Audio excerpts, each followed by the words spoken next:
5 bungo ng tao ang natagpuan sa bakanting lote sa San Jose del Monte, Bulacan na sinasabing baka may kinalaman sa mga nawawalang sabungero. Natagpuan po ng mga pulis ang garbage bag na may lamang kahon sa bakanting lote sa Lian Road, Barangay Tungkong Mangga sa San Jose del Monte, Bulacan. Ang laman nito, 5 bungo ng tao. May mga butas daw ang bungo at indikasyong pinahirapan ang mga biktima. Hinala ng mga pulis, posibleng may kinalaman ito sa kaso ng mga nawawalang sabungero lalo pat sa bayan po ng San Jose del Monte, Bulacan at sa ilang pa pong mga bayan sa Bulacan ay may iniulat pong mga nawawalang sabungero. Inimbitahan na po ng San Jose del Monte Police ang mga kaanak ng mga nawawalang sabungero.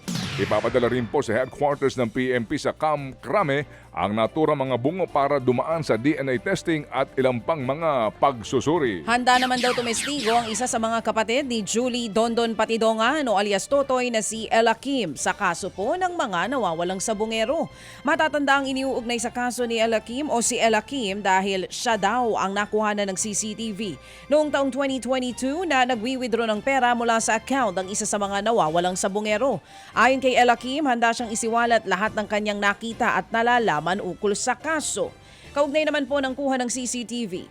Sinabi ni Ella Kim na inutusan siya ng isang pulis na mag-withdraw sa account ni Melbert John Santos na isang sabungero. Hindi niya raw alam na isa siyang sabungero hanggang sa mabalita na ito. Ayon naman kay alias Totoy, nakita raw mismo ng kapatid niyang si Ella Kim ang brutal na pagpatay sa mga sabungero na nahuling nandadaya. Sa ilang pang balita, isa sa bawat 2 pamilyang Pilipino po ang itinuturing ang kanilang mga sarili na mahirap. Ayon po yan sa panibago pong survey ng Social Weather Station o SWS. Ito'y katumbas ng 49% Pilipino o higit sa 13 milyong pamilya.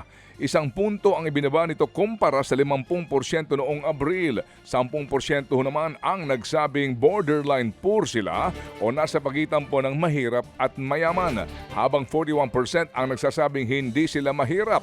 Sa Mindanao, ang may pinakamaraming nagsasabing sila'y mahirap na nasa 69%. Sumunod po naman ang Kabisayaan na nasa 60%, Balance Luzon na nasa 38% at Metro Manila na nasa 36%. Ginawa ang survey noong June 25 hanggang June 29. Pinabulaanan ng Armed Forces of the Philippines o AFP ang kumakalat na video ng China Coast Guard at Pilipinas sa Ayungin Shoal.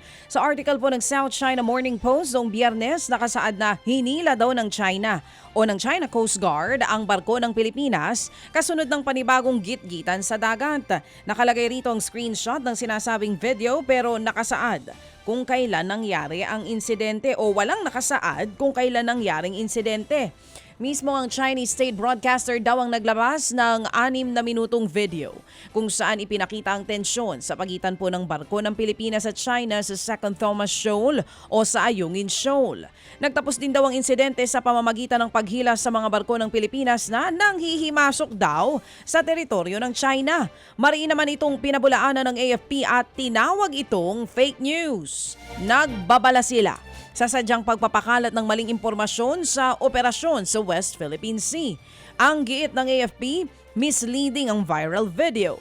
Dati na raw nangyari ang tinutukoy sa article na nire-recycle ito para magmukhang bagong insidente. Wala pa namang pahayag dyan ng Chinese Embassy. Hindi na puro papayagan pa si Hanelet Avancenia na bisitahin si dating Pangulong Duterte na nakakulong ngayon sa ICC o International Criminal Court Detention Facility sa The Hague, the Netherlands. Ayon sa pinakahuling balita, sa isang vlog, sinabi po ni Avancenia na pinagbawalan siyang bumisita dahil pinag-uusapan daw nila ni Duterte ang kaso sa tawag noong pong July 19. Itinanggi naman ito ni Avancenia pero mukhang may hindi raw pakakasundo sa defense strategy ng dating Pangulo. Hiling niya sa legal counsel ni Duterte na si Attorney Nicholas Kaufman na huwag ipagkait sa kanila na dalawin ang nakakulong na si Duterte. Tikom po naman ang bibig ni Kaufman tungkol dito. Dahil daw sa judicial reasons at respeto raw para sa pamilya ng dating Pangulo, hindi raw magkokomento rito ang abogado ni Digong. Pero kinumpirma niyang hindi nga pinapayagan si Avancenia na dumalaw kay Duterte. Umapela naman po ang Philippine Constitution Association o PhilConsa sa Korte Suprema na muling suriin ang inilatag nitong mga patakaran na dapat daw sundin ng Kamara kapag naghahain ng impeachment complaint. ang babala ng grupo. Posibleng mawala sa Kamara ang eksklusibong kapangyarihan nito na maghain ng impeachment dahil sa nilatag na rules ng Korte. Nakiusap rin ang Constitutional Watchdog sa Supreme Court na suriin pong muli ng mabuti ang mga datos na pinagbasihan nito ng desisyon hinggil sa impeachment ni VP Sara. Matatanda ang ilang ekspertong pumalag sa desisyon ng Korte na ideklarang unconstitutional ang impeachment complaint sa Vice-Presidente dahil mali raw ang pagkakaintindi nito sa pagkakasunod-sunod na mga nangyari sa kalendaryo ng Kamara na pinagbasihan ng desisyon ng Korte. Ang giit ni dating Chief Justice Reynato Puno, ang chairman ng PhilConsa, mahalagang proteksyonan ng konstitusyon at ang prinsipyong nagpapanatili sa checks and balance ng mga opisyales ng gobyerno.